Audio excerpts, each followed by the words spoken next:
Hi, welcome. In this video, I want to take a minute to talk about those who take certain responses and reactions from dogs out of context. And again, when I talk about out of context, I'm talking about reconciling the responses of dogs to the relationship, to the current state of the relationship. And this is where, again, when I connect dots in terms of why you're seeing going for help in the first place, because you're experiencing a relationship problem with your dog.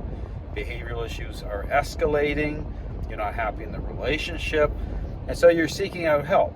But here's the issue here. So goes to when people go onto my videos, when they make comments like, oh, Dale's choking dogs and dogs aren't given a choice, and you hear that type of narrative lately, and all the type of rhetoric. Well, here's my response to it, and just think about this. So you are dealing with a problem in terms of a parent with a child that's become very selfish, okay? And consider the type of interaction you're having as a parent.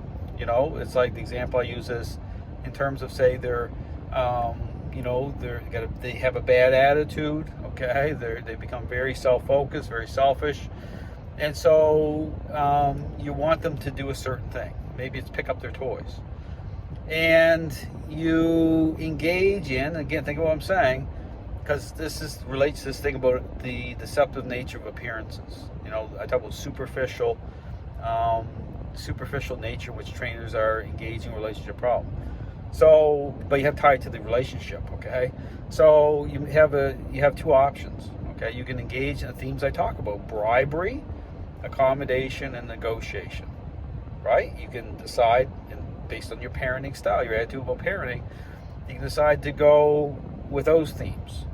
Or, based again on the roles, based on, putting a demand on the child to pick up their toys because you're the parent. It's not an unreasonable demand, right? And so you have those two choices. Now, if you go by way of bribery, because people say, well, when does bribery become bribery? Well, bribery becomes bribery when the relationship is sideways, and that's what you're looking at in terms of certain responses. You're going to package those up a certain way to pass those off as changes happen. But you go by way of bribery with a selfish child. What do you expect to see or not see in that, like in terms of a reaction? You might have a fantastic response, right? Man, brand new Xbox game, picking up the toys, that's great. But what if you go the other option where, in terms of the authoritative parenting style, it's like, hey, pick up your toys because you're picking them up. And think about the selfish child. Well, what if you have a bad reaction? Child is like, no, I'm not doing it, and all sorts of other things are going to be happening, okay? Think about that. Think about being dialed into that. Now, then go, and I talk about dogs as social animals. Why are you there? So you see me interacting with dogs that have become aggressive, gained a high level of control in the relationship. Okay, what am I doing? What themes am I aligned with? It's a demand. It has to be. Okay, it's a demand, and dog understands intent. So it's intent too. It's demands about, again, the role of influence, like parental influence, the role of control, influence by way of how you're interacting, right? But if I went with all these trainers, got all these comments about the free choice of, the dog doesn't have free will, free choices, permissive, right? Think about that. Oh, why is he using treats, and why does he motivate the dog to respond? Wow, that's interesting. If I did that, yeah, you could just like all these other trainers, you have a fantastic looking picture, a bunch of responses happening, happens all the time with these trainers. But think about all the bad results. Okay, this is where I tie it in. Think about this is where people are ignoring all this stuff. All the dogs that aren't changing, all the blame shifting, the medicating dogs, but these are the same individuals coming in. They got lots to say, but they don't want to actually answer the questions as to what they're doing and why. They're totally misrepresenting. They're taking everything out of context.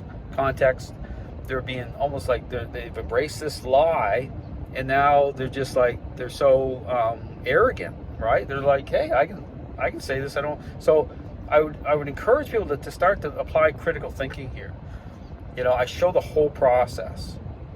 And these trainers are trying to That's what they're trying to do. They're trying to incite, inflame, say dog abuse. They're trying to use all this thing.